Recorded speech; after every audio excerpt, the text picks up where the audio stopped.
Oi, pessoal, mais um EcoCriaCast e hoje para a gente bater um papo sobre a trajetória de comunicação, sobre o fazer comunicação e principalmente a área de jornalismo, com uma figura emblemática da nossa cidade, dona Brigitte Gorini, que é a nossa primeira jornalista da cidade de Criciúma. Um título muito bacana.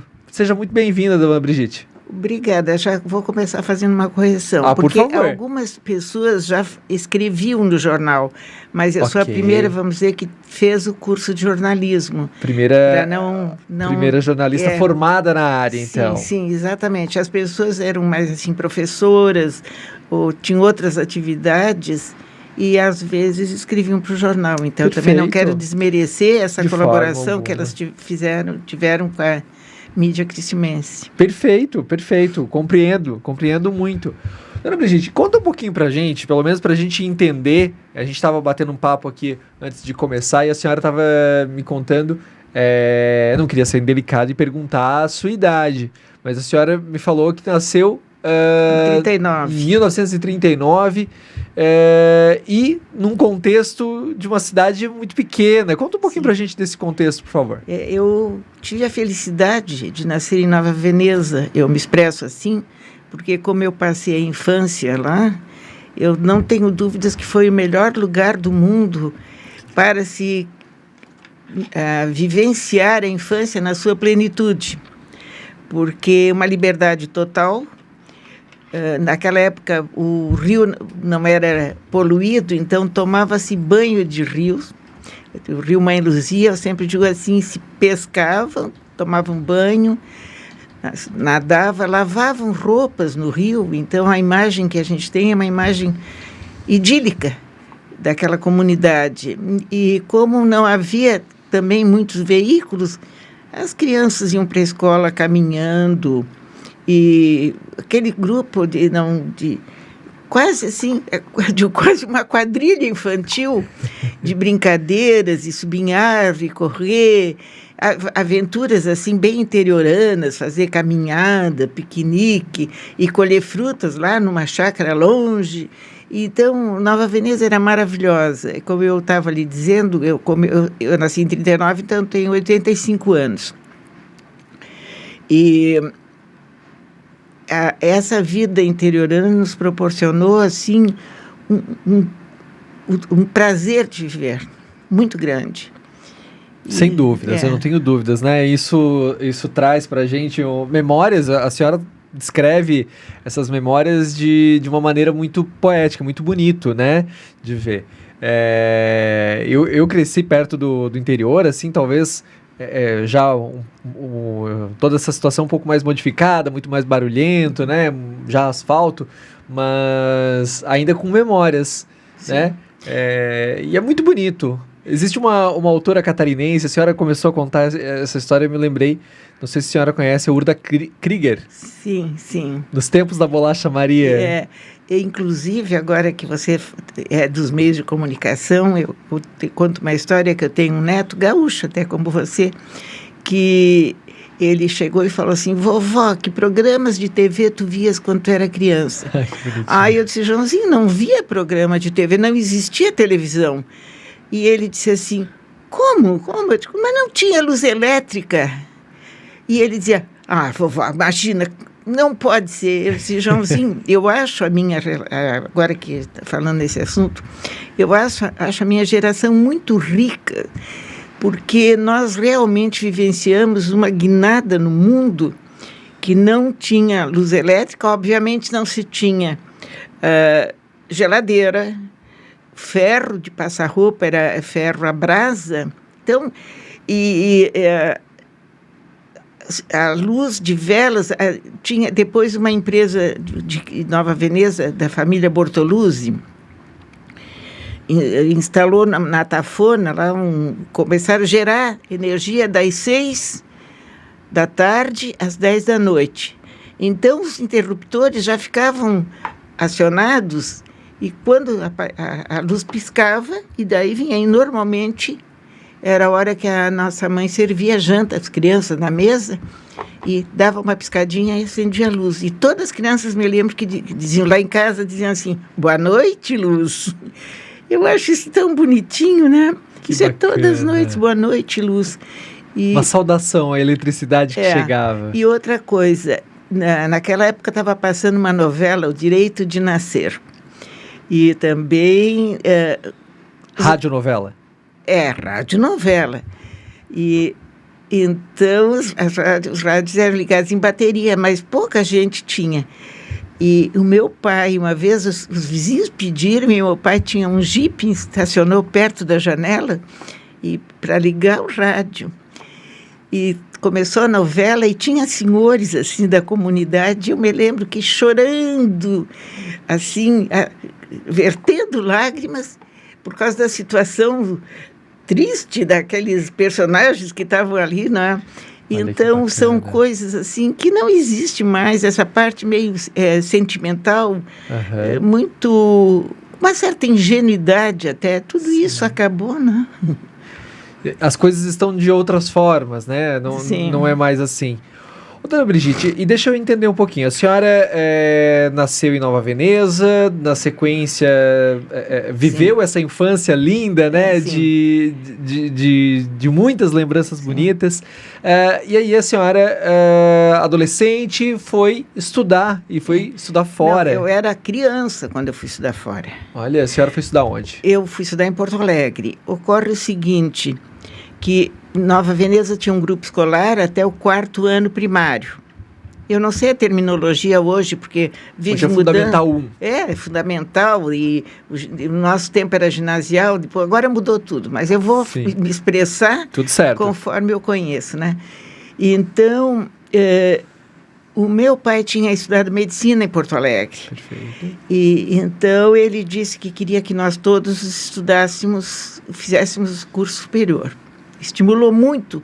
Aliás, eu tenho a felicidade de ser de uma família que eles, além da rádio, a gente tinha acesso a revistas, jornais e também a discos, e a música clássica e óperas. Meus pais eram bem exigentes da gente nesse contato com cultura.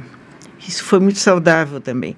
Então, quando eu terminei o ginásio, eu tinha 9 anos, ele disse que eu ia estudar em Porto Alegre. Meu irmão, que era mais velho que eu 1 ano, já estudava lá. Então, nós íamos para Porto Alegre, que essa é outra aventura, porque o ônibus saía daqui às 5 da manhã e nós pegávamos o ônibus ali em Mãe Luzia. Certo. De Mãe Luzia e até Maracajá, que na época se chamava Morretes. Maracajá. E de Maracajá havia uma estrada que ia costeando a beira do rio Araranguá, chegava onde é hoje, era o final da via férrea, então ali tinha uma balsa. Atravessava o rio Araranguá de balsa, obviamente que sem motor, movida a braço pelo balseiro. Meu Jesus. Aí até o Arroio do Silva. Aí, estando a praia boa, ele ia pela praia. E se a praia realmente estivesse muito boa, ele chegava em Torres, também atravessava uma pituba de balsa, movida à força humana, e se tivesse boa, ia até Tramandaí pela beira da praia, porque a beira-mar, a via beira-mar era muito mais confortável do que aquelas verdadeiras picadas que eram as estradas muito primárias, sabe? Cheia de buraco e pedra e poeira.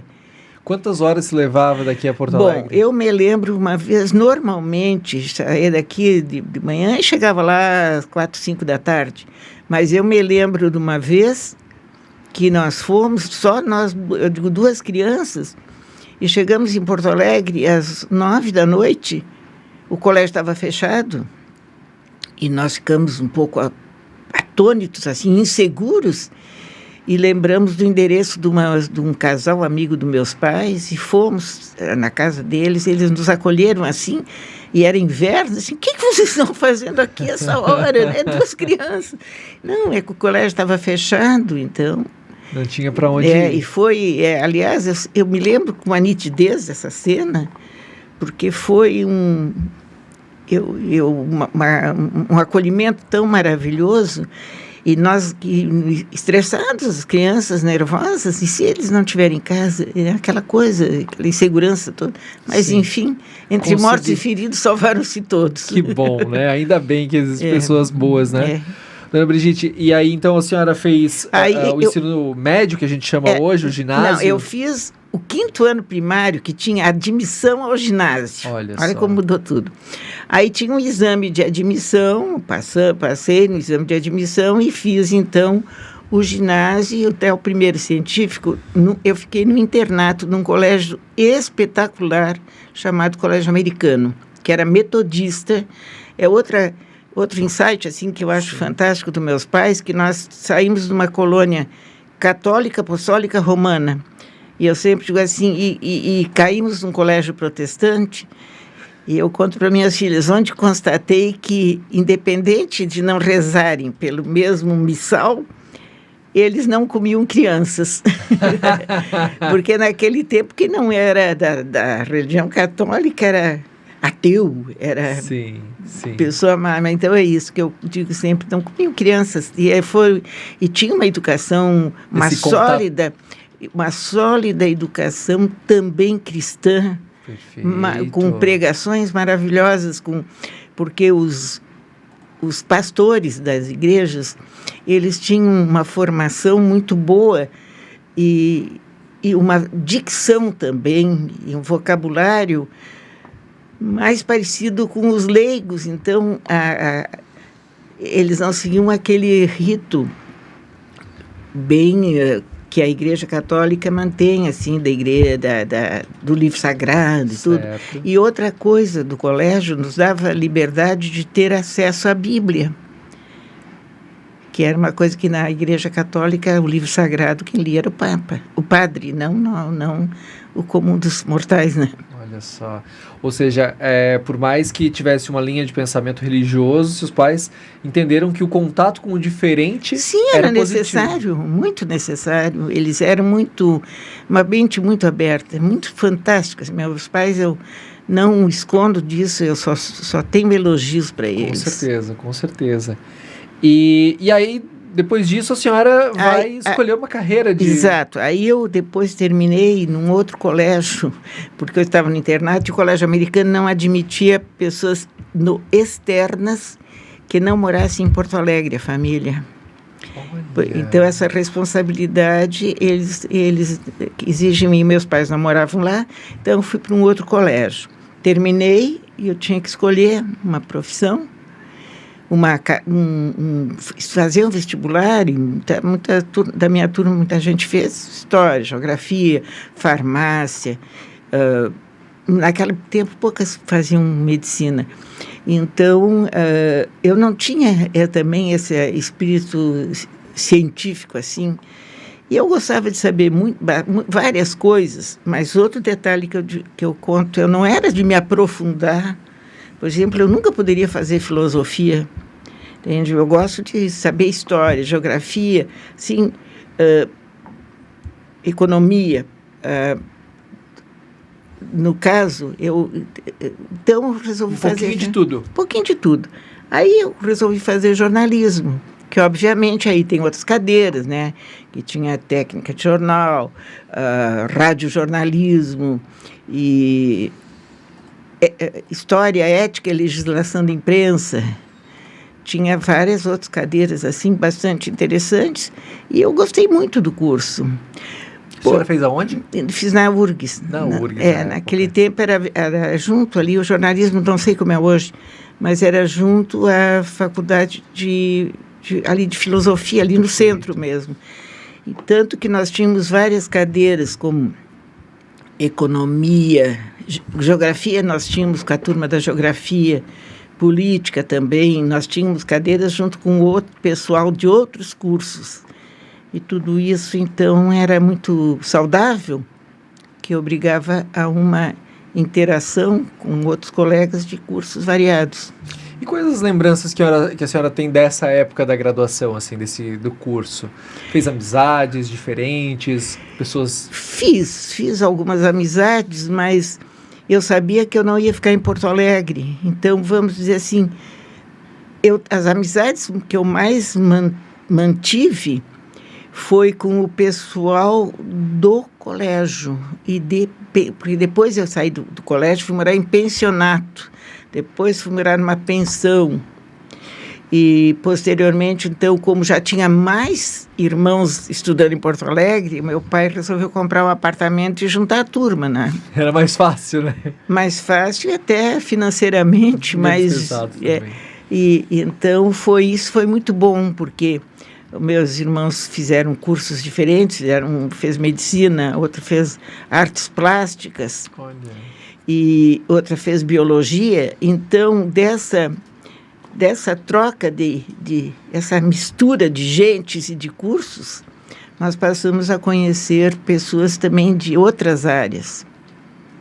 E isso foi muito interessante. Eu acho que nós tivemos uma vida assim, muito rica nesse sentido de interação. Assim. E como é que era? A senhora viveu esse período, se as minhas contas estão certas aqui, mais ou menos final da década de 1950, é isso? Não, eu me formei em 61. 61. Então, ingressou no curso em 56, 7? Não, era 3 anos. 3 anos, então 58. Acho que foi 58, 58. E eu era bem guria, acho que eu tinha uns 17, 18 anos. E como é que era Porto Alegre nessa época? Era bem mais tranquilo que agora, né? A senhora ia pra balada? Não, eu não sou festeira. A senhora não gostava de ir pra festa? Não, é interessante que eu acho que eu nasci velha, porque eu até hoje, eu sou uma pessoa muito caseira. Eu ia muito, quando tinha concerto da OSPA, eu ia em eventos assim que eu gostasse. Perfeito. Mas eu não era de festa. E outra coisa, nesse período, aconteceu um fato interessante, eu pratiquei esportes. Olha. Então... A senhora praticava o quê? Eu fazia atletismo e voleibol. E eu fui atleta da Sojipa. Okay. Não sei se você já ouviu falar na Sojipa. Sociedade Ginástica Porto Alegre. Tá. É um clube que não tem futebol. Por isso que você não conhece. Mas é um clube fantástico também, que foi fundado por alemães. E quando eu comecei, na realidade, quando eu estava no internato. O meu colégio, como todos os colégios americanos, eles estimulavam muito esporte. Sim. E eu, de Nova Veneza, como eu digo, eu subia em árvore, corria. Estava pronta, treinada já. Aí cheguei lá, tinha muita gente que era menina de apartamento, e eu era meio um bicho do mato, né? Então, tinha corrida, eu ganhava corrida, tinha salto, eu ganhava salto. E tinha as Olimpíadas dos colégios metodistas do Rio Grande do Sul, que tem em Uruguaiana, Santa Maria e Passo Fundo e Porto Alegre. Então, anualmente tinha as Olimpíadas. E lá pelas tantas o colégio me inscreveu e eu comecei a me sair muito bem e recebi um convite para ir de disputar os campeonatos pelos clubes. Aliás, recebi vários convites e optei pela Sojipa porque eu tinha uma colega da Sojipa. E daí a gente foi campeã gaúcha e vice-campeã brasileira, essas tem bastante vários campeonatos, né? E medalhas. E também foi muito bom que com isso eu conheci Buenos Aires, Montevidéu, Belo Horizonte, Rio, São Paulo. Então eu ia disputar campeonato naquela época. Que mulher não fazia esporte. Pois é, porque é outro desafio, né? Exato. Mulher pouco estudava, mulher não praticava esportes, e a senhora quebrou barreiras. Pois é, não foi... Vamos dizer que não fui eu, não foi uma decisão minha, as coisas foram acontecendo e tu vai encarando, né? Parece um desafio, um convite, uma coisa, e tu vai. Então, eu também, talvez por isso que eu não fosse baladeira, não fumava... Eu tinha uma certa disciplina, porque eu dizia, eu não queria entrar para tirar o segundo lugar. Competitiva. Tinha esse aspecto. Que a gente, não, o que interessa é competir. Eu acho que não, lá no fundo a gente entra para ganhar. A senhora, eu não a conhecia, porém, eu conheci a senhora neste ano de 2024, agora em dezembro, no Prêmio ASIC. E me chamou muito a atenção porque a senhora tem uma eloquência na sua voz, na sua fala. é muito clara a sua formação cultural. A senhora é provavelmente uma pessoa que ainda lê muito. Eu gosto de ler. E como é que foi esse aspecto? Porque é muito clara a sua formação cultural, né? Além da esportiva, que a senhora agora fala e divide um pouco conosco. Como é que a senhora se entende, que se moldou essa sua formação cultural? O que a senhora consumiu de cultura para ter toda essa eloquência ainda hoje? Bom, eu sou de uma época que a gente lia. O fato de não ter televisão, nós sempre fomos muito estimulados à leitura. Então, eu sei, assim, a minha mudança de idade até pelas leituras. No colégio que eu estudei tinha uma fantástica biblioteca. E então, nas horas vagas, a gente ia muito na biblioteca. E eu comecei lendo, eu me lembro que eu gostei muito, na época, livros de aventura, assim. A primeira pessoa que percorreu a África de oeste a leste.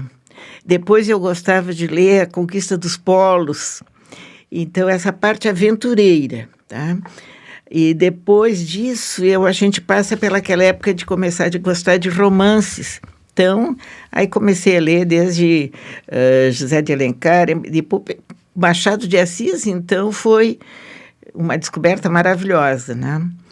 E agora, depois que eu fiquei, vamos dizer, uma pessoa de mais idade, eu gosto muito de ler os livros de história de Santa Catarina, história da nossa região e a biografia de pessoas aqui da comunidade. Olha. Eu li o seu Rubens Costa, do grupo do senhor Cavaler, Santos Guglielmi, esses livros todos do grupo Angeloni, como que são pessoas que a gente conheceu, conviveu e acompanhou assim, do zero ao que chegaram hoje. Eu acho belíssimas essas histórias, esses desafios, e eu acho que é uma escola isso de vida, e inclusive porque eles foi sempre sucesso, tiveram frustrações, e como eles se reinventaram e reagiram a essas circunstâncias. A senhora gosta de histórias, então? Gosto. Até eu estou mudando, esse assunto para entrevista, eu estou mudando para um apartamento e tive que me desfazer de parte desses livros. E então, nessa seleção, eu acabo retendo alguns e fico lendo de noite. Até agora estou lendo um que foi de um médico que veio morar aqui em 1944, o doutor Manife Zacarias, e a minha Criciúma de ontem. E quando ele cita, então vai citando pessoas que tu conhece. Olha que bacana. E as circunstâncias em que aquelas criaturas criaram essa potência que se tornou a cidade, com cerâmicas e tudo isso. Eu acho isso maravilhoso. Afinal, é a nossa formação, é a formação dessa gente. Essa aqui é uma universidade comunitária do sul do estado de Santa Catarina, né? Essas histórias que a senhora cita, fala da formação de milhares e milhares de pessoas, né? De como nós vivemos hoje, do nosso modo de viver, da nossa economia, da nossa formação.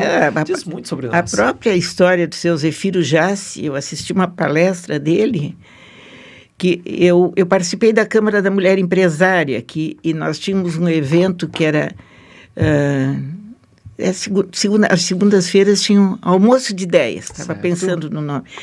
Então, sempre se convidava uma pessoa para fazer uma palestra, podia ser um médico, podia ser um empresário, um jornalista como você. E eu me lembro que o seu Zefiro Jassi fez uma palestra maravilhosa, porque você sabe como é que ele começou? Ele tinha um problema de visão. Então, os irmãos todos foram trabalhar na roça e no pesado, e o pai dele sugeriu que ele estudasse no grupo escolar.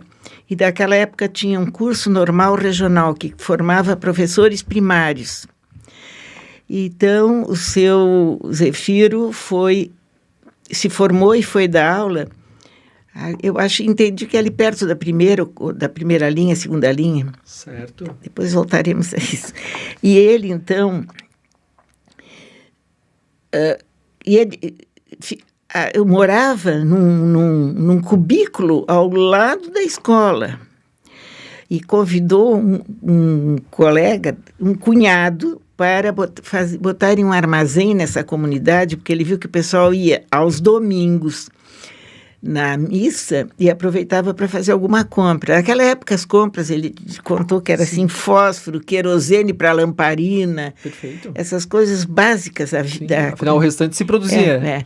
E então, mas o cunhado, passado um tempo, não queria mais trabalhar aos domingos. Ele disse, não, então ele vou ficar tocando. E ele começou a tocar e as coisas foram bem. Ele abriu um armazém em Içara. E do armazém foi para o supermercado e hoje é essa potência. E eu achei tão espetacular essa palestra dele, até vou comentar uma coisa que nos fez rir, que depois ele ficou aberto a perguntas. E naquela época a RBS aqui era administrada pelo Caco Keller. Sim. Aí o Caco disse assim, gente, se o seu Zefiro fez tudo isso com um olho só, imagina se ele tivesse com os dois funcionando. E eu adorei isso. Então, essas palestras são elucidativas. Muito. E outra coisa, um estímulo para as pessoas jovens que às vezes não sabem, não sei o que eu quero. E ele demorou a deixar o magistério. Olha só, muito... Falar em magistério, voltar um pouquinho, a época que a senhora foi estudar jornalismo, era muito comum que as mulheres que chegavam ao ensino superior fossem para um caminho de magistério, Sim. né? Ser professora, era uma coqueluche. E a senhora optou por um caminho diferente. Por quê? Porque eu vou contar uma coisa que até hoje... Insegurança em ser professora. Eu nunca me senti segura, eu nunca senti que eu tinha conhecimento suficiente para ministrar uma aula ou passar adiante algo mais. Eu tô em segurança total. Eu até pouco tempo, se você tivesse me convidado para dar uma entrevista, eu não viria, porque eu ia me sentir insegura. Mas hoje, com o passar dos anos, se eu der uma mancada, não estou mais preocupada com isso. Não deve mesmo, não deve. Muito bem, faz muito sentido, né? A gente, e realmente, o que as mulheres faziam era... Professora, eu admirava muito. Tenho professoras que até hoje estão na minha mente, que abriram meus horizontes, assim. Então, eu tenho irmãs que são professora de biologia, a outra foi professora de artes plásticas na Universidade de Santa Maria, e a minha irmã, bióloga, também foi na Universidade de Porto Alegre. Então... Uma trajetória bonita. Ô, dona Brigitte, e em relação... Agora a gente entrando um pouquinho no aspecto de meios de comunicação, né? Fala pra gente, como é que a senhora lembra dos meios de comunicação? O que a senhora consumia desde a sua infância e depois a época da graduação? Bom, na nossa infância, meu pai assinava os jornais, eu me lembro, Correio do Povo, o Albor de Laguna tinha um jornal com o nome Albor, e obviamente a Tribuna Crescimense, jornais, lá em casa sempre aparecia alguma coisa nova, assim, tinha sempre, quando a gente chegava em casa, sempre tinha alguma coisa e saía discussão, até todo mundo queria dar uma olhadinha, sabe, isso foi muito bom. Aí, quando eu fui para Porto Alegre, além da leitura, a gente ia muito a cinema, quando eu era garota. Que eu também nunca imaginei que fosse algo que se extinguiria, como agora, que eu já fui a cinema aqui faz horas que eu não vou, anos, aliás. E não tinha ninguém do cinema. E na minha juventude, ia-se a cinema, sim, tinha fila para o cinema. Aqui, quando eu vim morar em Criciúma, em 63... quartas-feiras tinha uma sessão que as mulheres não pagavam. Então era aquela fila quilométrica de casais, né? Qual era o cinema que a senhora ia? Aqui? Tinha o Cinema Rovares e o Milanês. A gente ia mais no Rovares. Depois foi inaugurado na Rua Coronel Pedro Benedetti o Cinema Ópera, maravilhoso que era. Inclusive naquela época as formaturas, os eventos eram no Cinema Ópera. Olha, que ficava... Na frente da Lojas Freta, ali Perfeito, onde hoje é a Igreja Universal. Exatamente, como todos os cinemas do Brasil se transformaram em igrejas, né? Muito bem. A oportunidade de negócio, né? Exato. Muito bem. E também, eu acho que provavelmente ter havido um desestímulo aos donos de cinema, porque a televisão você vê o filme na sua casa. E depois TV a cabo e todas as opções esvaziaram os cinemas, né? Hoje em dia, cinema de rua, eu não recordo agora de...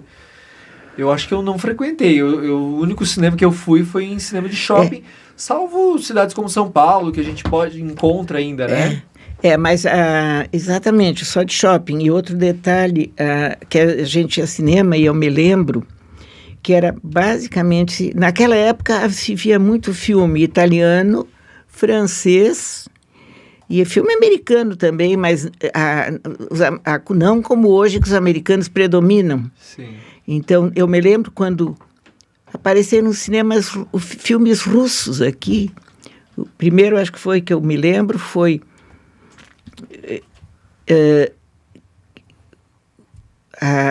Peraí um pouquinho. Um foi Quando Voam as Cegonhas. E o outro foi um filme que começa, até foi muito interessante, que começa em Veneza, sobre o Otelo. Opa! Otelo. Então, a minha irmã tinha ido ao cinema e nós rimos muito, porque como se começa em Veneza, a primeira frase que diz no filme, para mostrar o ambiente, disse assim, Signore, ascolta. E uma garota disse assim, mãe, eu entendo russo. Porque eu achei essa história muito divertida, né? Porque não fala... Ela achou que era russo, como o filme era... Não, e quando disse senhora, ascolta, eu disse, pô, mas eu entendo russo. Então é interessante isso, né? E depois veio o cinema japonês. E naquela época, o detalhe dos cinemas é que a gente sabia o nome do filme, o nome do autor da música, o nome do diretor. Nós tínhamos essa curiosidade de saber quem eram os diretores. E ou seja, para ir ao cinema se estudava o assunto, o título... Não, se gostava, se discutia muito os filmes. Tinha crítico de cinema. Eu tive um colega que era o Goida, que era... crítico de cinema da Zero Hora, então a gente lia e ouvia a opinião das pessoas sobre a atuação, sobre o desempenho e a história. Mas, além do cinema, o que mais que a senhora costumava consumir, assim, de mídia, né? Jornais, rádio, como é que era o rádio que a senhora... Rádio, eu nunca fui muito ligada em rádio. Até já me aconteceu aqui em Criciúma que me pediram para ir na rádio para uma entrevista e eu cheguei lá e me perguntaram que rádio a senhora escuta. Eu digo, eu sou obrigada a confessar que eu não ouço rádio.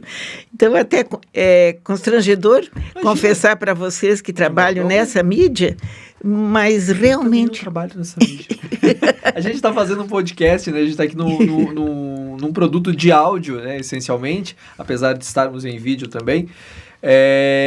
Mas foi a única mídia que profissionalmente eu nunca trabalhei em rádio, né? Trabalhei em TV, trabalhei com jornal, trabalhei com portal de notícias. Agora, em rádio em si eu não trabalhei. Mas a senhora consumia rádio lá atrás... que a senhora falou de radionovela, que gostava de mas isso aí quando não existiam outros meios, né? Perfeito. Assim como hoje existem meios que eu desconheço, que não consigo acompanhar. É uma coisa que eu nunca imaginei que isso ia me acontecer, de me sentir defasada com relação à mídia, e realmente tem... Como eu estava lhe dizendo, troquei de celular e estou apanhando para administrar o celular. Faz parte, é geracional, né? Não tem como a gente dar conta de tudo. Mas a senhora vivenciou uma evolução midiática gigantesca, né? A senhora viveu o período ali pós-Segunda Guerra, em que a tecnologia deu um salto, né? E até o surgimento da internet. Como é que a senhora vê essa evolução meteórica, assim, né, da mídia nos últimos 70 anos, 85 anos, que é a idade da senhora? Eu fico muito impressionada, porque a primeira mídia que a gente viu, assim, vamos dizer, coletiva, foi um alto-falante na igreja, em Nova Veneza tinha um que disse assim, alô, alô, atenção, aqui fala a voz do Leão de São Marcos. Aí dava as notícias, né? Uma rádio poste. Exato, exatamente, uma da torre da igreja, era mais chique. Então, assim como aqui em Criciúma começou assim, o doutor José Pimentel botou, parece, uma antena ali na praça e botou um alto-falante. A Rádio Eldorado. E daí depois foi a Rádio Eldorado e todo mundo ouvia e ficava... se torna refém, assim como nos tornamos reféns durante alguns anos do Jornal Nacional, que hoje não se vê. Eu não sei porque eu não vejo, eu sou do grupo que não lê a Globo. Então, é impressionante a influência. E depois, então, e quando criaram o transistor no rádio pequenininho, eu dizia, como é que pode? Uma coisinha pequenininha assim, tu vai para o quarto, fecha a porta, vai para baixo da cama e liga e fala com o homem. E o homem está falando da lua, né? É fantástico isso. Muita tecnologia. A senhora acompanhou, depois de todas essas tecnologias, esse surgimento da internet, né? Sim. Não só da internet, como as tecnologias que se desenvolveram a partir de então. Porque a gente começa a escutar o rádio, às vezes não mais no dial, mas por meio, hoje, né, a gente escuta no celular, e você escolhe quem que você quer ouvir, né? Eu posso escutar uma rádio lá da Alemanha, dos Estados Unidos. Eu vejo alguns programas assim que e o pessoal fica interagindo. Eu estou em Los Angeles, eu estou em Nova York, eu estou no Japão, né? E como é que a senhora vê essa evolução? Eu acho fantástico, inclusive porque o telefone, tá? Quando a gente começou a usar o telefone, nós tínhamos... uma das minhas irmãs foi estudar na Itália e não tinha como falar com ela. Era só cartas e cartas e cartas. E agora, hoje você fala sem custo. Pelo WhatsApp você fala, manda mensagem, conversa, dialoga. Isso é fantástico. Para mim é uma coisa assim inacreditável. A senhora já usou inteligência artificial? Não pela minha... É tão além da minha capacidade intelectiva que eu não me interessei. Aliás, como eu te disse, eu estou apanhando para usar um celular novo. Imagina se eu vou... Mas me aguarde. Que bom, que bom. A senhora continua com essa vontade de conhecer o mundo. Não, eu tenho que saber, né? Porque conhecer o mundo, bem que eu desejei. Mas as circunstâncias, às vezes, me pediram, né? Normal. Dona Brigitte, e me fala um pouquinho como é que foi quando a senhora veio para Criciúma. Tá. A senhora já estava formada em jornalismo? Sim. A senhora atuou na área? Como é que foi? Bom, eu vim para Criciúma e, na época, eu trabalhei num laboratório que era da família. Eu trabalhei na recepção, porque ninguém tinha dinheiro para começar a vida, né? Então, eu disse, não, eu vou dar uma mãozinha ali, né? Então, eu trabalhei fazendo ficha de paciente, essa parte, assim, vamos dizer, burocrática. Sim. E daí, um dia, o doutor Sebastião Neto Campos, que era diretor da CBCA, era uma companhia carbonífera daqui, que era muito poderosa. Ele era o presidente do Sindicato dos Mineradores, e o sindicato adquiriu o jornal Tribuna Criciumense. Então, ele conversou comigo se eu não tinha interesse em trabalhar no jornal, e eu tive, sim.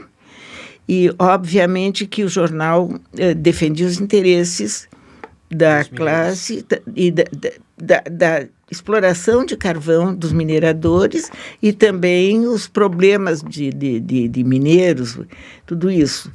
Mas era, vamos dizer, um jornal patronal, né? De uma entidade patronal. Perfeito. E, então, nessas circunstâncias, a gente basicamente divulgava tudo que havia sobre carvão e muita discussão também sobre preço, porque era interessante, porque era a mineração era independente, mas, ao mesmo tempo, o cliente era a Companhia Siderúrgica Nacional, era o governo. que então fixava preços de tudo. O cliente que determinava quanto que ia pagar. É muito interessante esse modus operandi, vamos dizer, da mineração.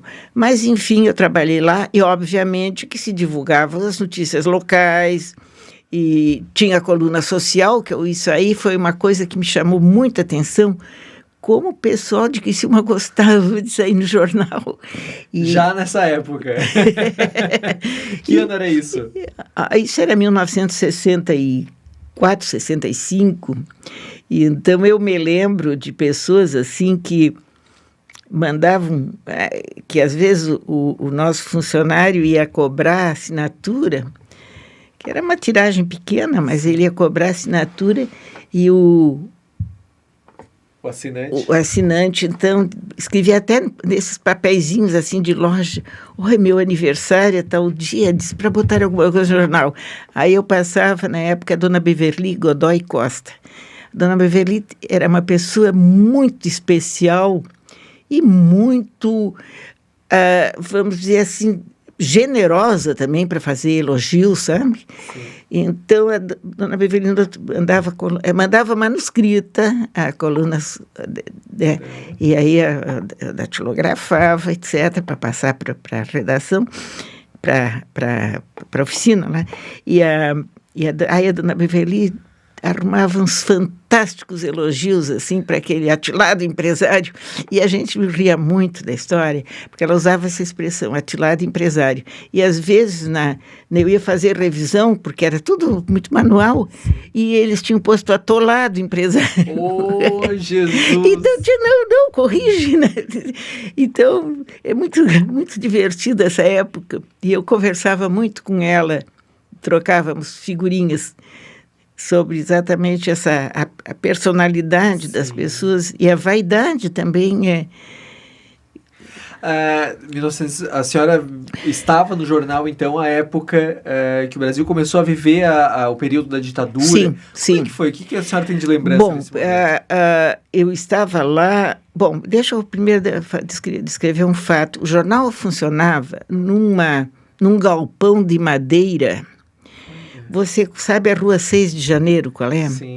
No fim da Rua 6 de Janeiro, onde ela cruza com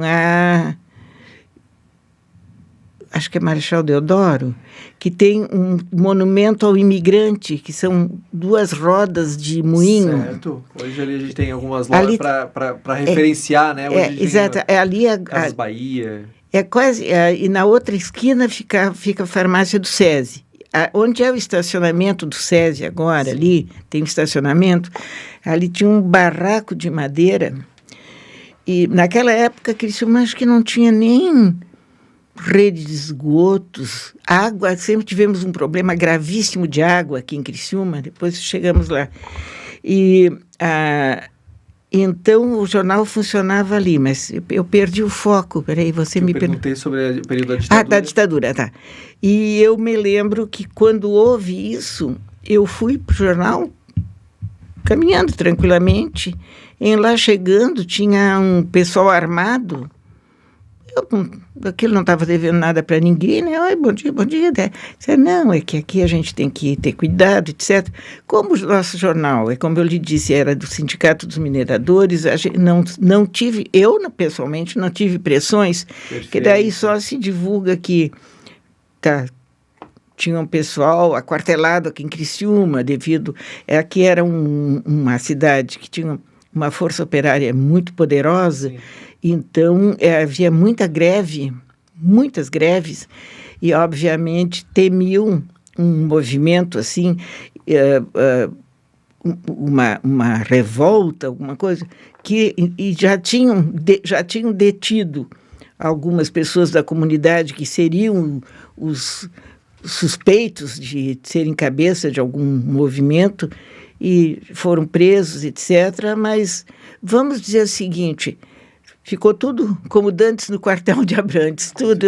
No jornal, então, vocês não tiveram, porque ele tinha um contexto patronal e que era foco no... Não, e o jornal não era um jornal, assim, de enfrentamento. Perfeito. Sabe? Então, E assim foi, não tivemos... Estava seguindo dentro do seu fluxo. É. E a senhora, quais eram as atividades que a senhora realizava? A senhora fazia, então... Não, fazia entrevistas. A senhora fazia entrevista.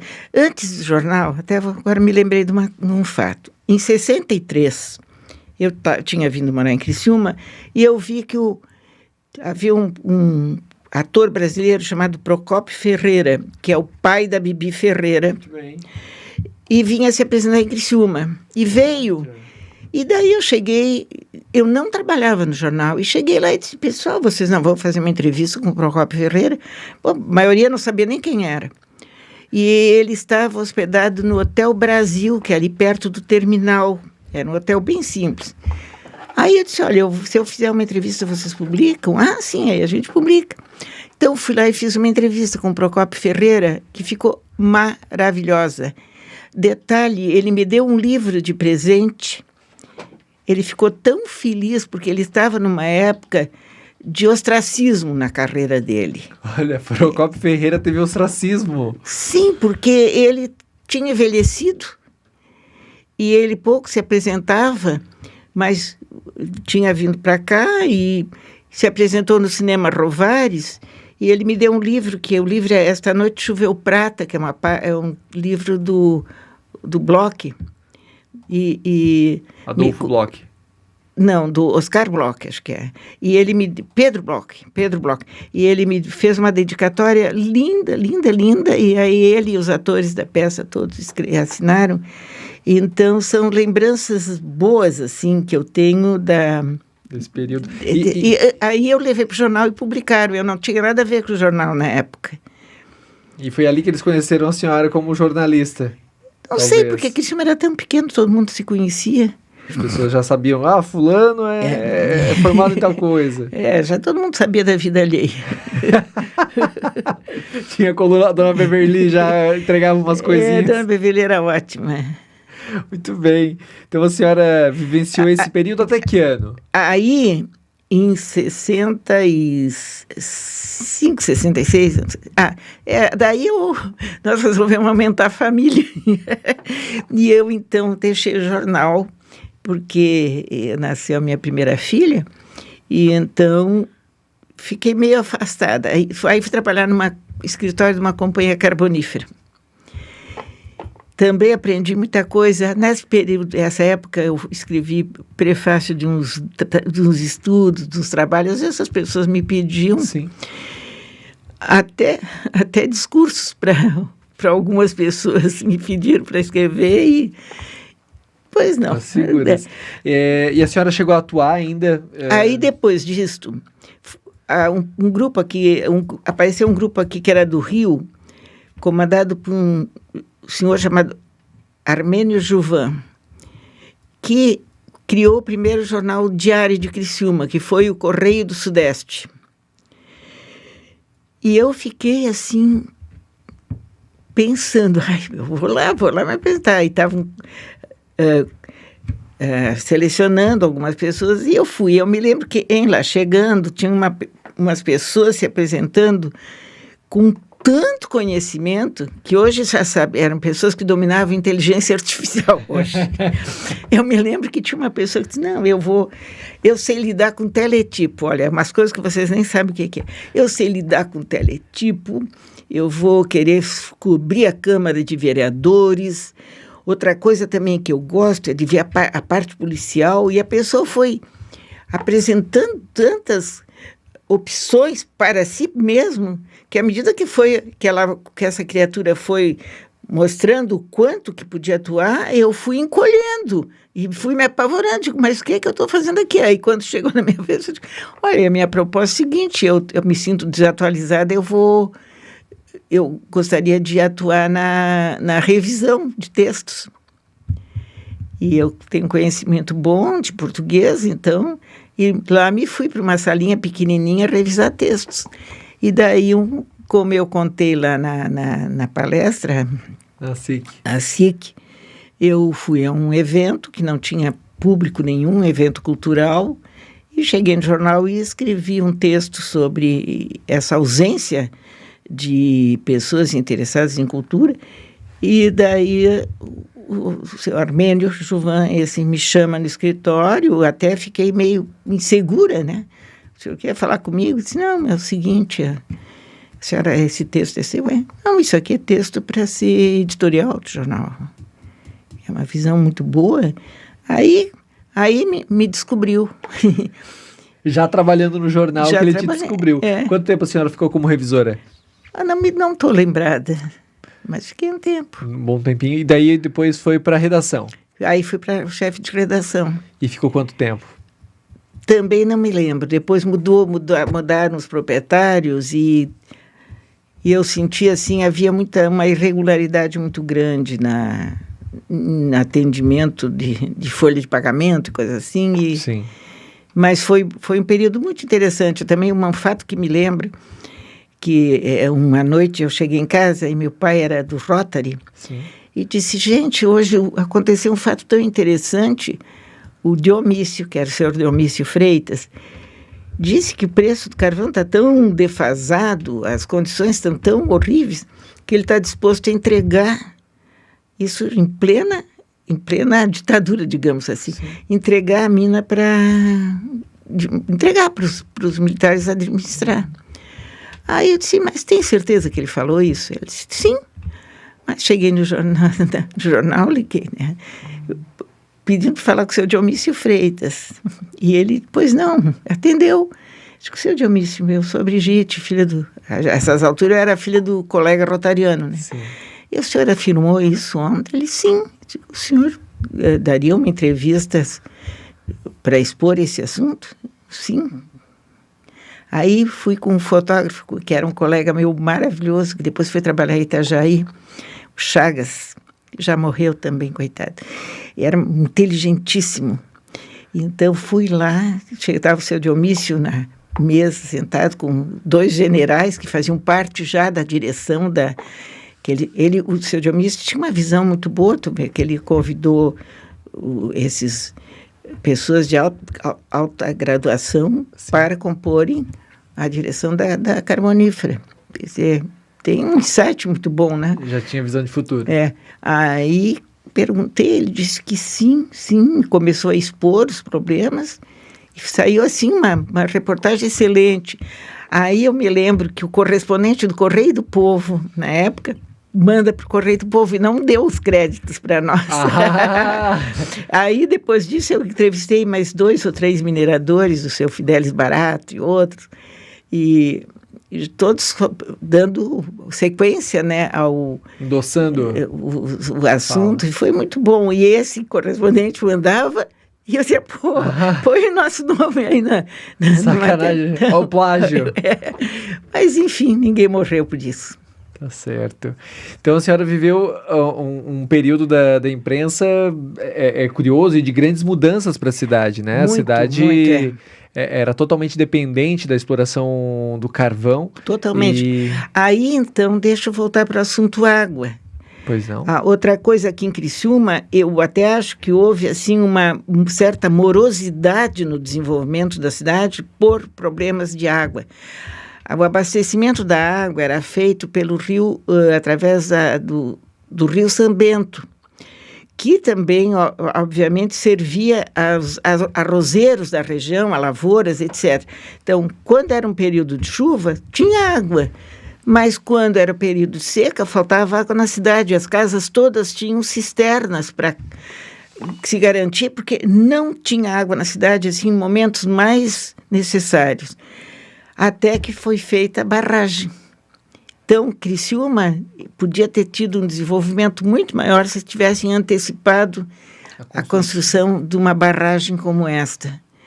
Coisas tão importantes, né? Que hoje a gente não hoje o pessoal não sabe e não se lembra, mas eu sei porque até a casa que eu moro, eu fui morar na minha casa em 78 e tem uma imensa de uma cisterna para bombear água para a caixa d'água, porque faltava água na cidade. Então eu vejo que muitos empreendimentos deixaram de se estabelecer aqui devido a problema de água. Então esses problemas políticos... Sim. Que se discutem, deixa para o ano que vem, para a próxima legislatura, para isso, e a cidade vai sofrendo, a comunidade, para né? trás. Dona Brigitte, o que a senhora enxerga de diferença do fazer jornalismo dessa época que a senhora estava no jornal para hoje? Porque essa rede de contatos, ela continua tão viva como nunca, né? Hoje, para que a gente descubra fatos e fique por dentro, a gente vai acessando os nossos informantes. Mas como mudou, que a senhora entende que tenha mudado lá da década de 60, de 1960, para hoje, do fazer jornalismo? Bom, eu vou dizer por mim, eu hoje vejo que eu fico muito impressionada com a ausência da imprensa escrita e também me impressiono como a gente vai se adaptando a isso, que eu atualmente leio quase tudo, ou vejo na TV, eu leio no celular. E isso me impressiona porque a notícia encolhe muito. Né? Você lê, que tem aquele, vamos dizer, o lead, Sim. e o conteúdo lê um pouquinho e abandona, vai ler as opiniões, ou ouve as opiniões na TV. Então, eu fico muito impressionada com a fugacidade da informação. Porque logo se impõe uma outra, e a outra, e também que me impressiona, é como é manipulado uma notícia, que hoje você vê como diz o pessoal, com esses olhos que é terra de comer, e daí a pouco já estão descrevendo de uma maneira totalmente diversa, atendendo a interesses que não são da veracidade dos fatos, e sim o que é conveniente para um grupo, seja ele político ou econômico. É uma pena isso. Então, nós realmente, eu chego à conclusão que a gente é marionete nas mãos de grandes grupos. E isso é horrível, você acreditar num fato e, de repente, você constatar que não foi nada daquilo. E que você é um mero um instrumento que foi manipulado. Triste. Muito triste. Triste, né? Que a gente tenha chegado num ponto como esse, que inclusive as concessões públicas, né? Às vezes, sim, sem dúvida. Fazendo isso. Dona Brigitte, o que mais, assim, que chama atenção? Como é que a senhora lida hoje, curiosidade, tá? Como é que a senhora lida hoje com essa tecnologia? A senhora fala que tá aí com dificuldade de lidar com um telefone novo, mas a senhora teve uma facilidade. Eu vou fazer um comparativo com todo respeito. Minha mãe, ela nasceu ali em 64. E ela tem uma dificuldade... É uma garota. Uma garota. Mas ela tem uma dificuldade enorme com tecnologia. Ela é lá do Rio Grande do Sul também. E ela conta com muita tristeza no coração que o pai dela, né? O meu avô, não deixou ela estudar. Ela teve até a 4ª série. E depois ela teve que sair da escola. Porque menina não podia estudar. Não precisava. Menina vai casar. Exato. E ela, consequência disso, que tem uma dificuldade muito maior que a senhora tem. Né? Porque ela não consegue compreender algumas lógicas, assim. Mas por mais que a senhora tenha uma dificuldade ou outra para lidar, a senhora usa, né? Continua lendo, se atualizando. Em comparação com os seus colegas de idade, a senhora lida melhor com a tecnologia? Como é que a senhora acha? Olha, eu acho meus colegas até mais atualizados que eu, que às vezes eu vejo gente de cabelo mais branco que o meu, se é que é possível, e eu noto que o pessoal está todo muito atualizado. Pelo menos as pessoas com quem eu convivo. Uhum. Eu até sobre o celular, eu tenho netos, né? E os primeiros, eu me lembro que eu dizia, pode me ensinar? Não, isso aqui é assim, ó, Digo, não, eu preciso, não, tem que me ser devagar. Ah, vovó, isso aí tem que ver com outra pessoa. Aí eu tenho uma neta bem pequena, que um dia disse assim para mim, vovó, tu me presta o celular para fazer uma mensagem de voz?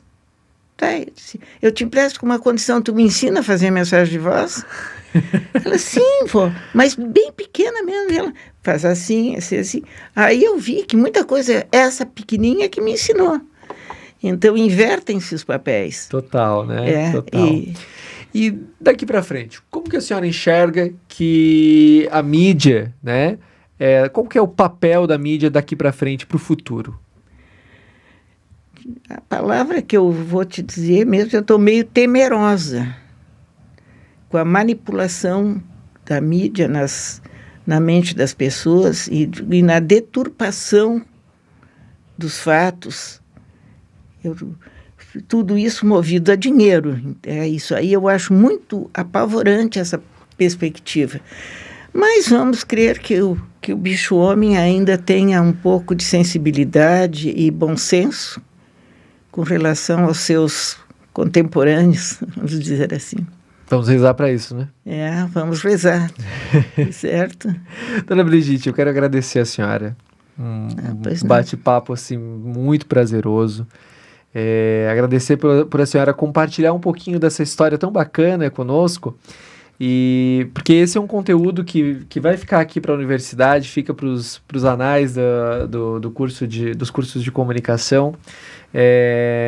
E isso conta um pouco da história da nossa região, conta um pouco da sua trajetória como comunicadora, e remonta momentos tão importantes da nossa cidade e da nossa região. Então, muitíssimo obrigado pela disponibilidade da senhora em estar aqui conosco hoje e compartilhar um pouquinho disso tudo. Eu fico muito grata, porque eu acho que vocês me superestimaram a convidar para essa entrevista, e fico grata de terem lembrado que eu ainda existo. A gente não só lembra, como quer lembrar para o resto da... Posso arrematar de uma maneira? Quando eu fiz esporte, eu recebi do Clube Sojipa uma comunicação que eu fosse lá, que estava inaugurando uma placa com meu nome num determinado local. E então, eu não fui. E uma das minhas netas formou-se lá nesse clube e disse: vovó, finalmente tu vai ver a placa com teu nome. E lá chegando, realmente, eu não vou esconder que eu fiquei... Foi impactante eu ter visto aquele imenso granito e o meu nome lá. Aí eu tinha um neto pequeno que falou assim: ué, por que o nome da vovó está aí? Ela ainda não morreu? Então eu comento isso assim, que vocês descobriram que eu ainda não morri. Então eu sou muito grata pelo convite. A senhora segue viva, né? E muito viva e contando histórias maravilhosas. Como é um bom comunicador, contando boas histórias. A vida segue, né? E a vida segue. Tá segue e longos anos. Obrigada, tá certo? Obrigada. Obrigado também. Um abraço. Até mais, gente. Tchau.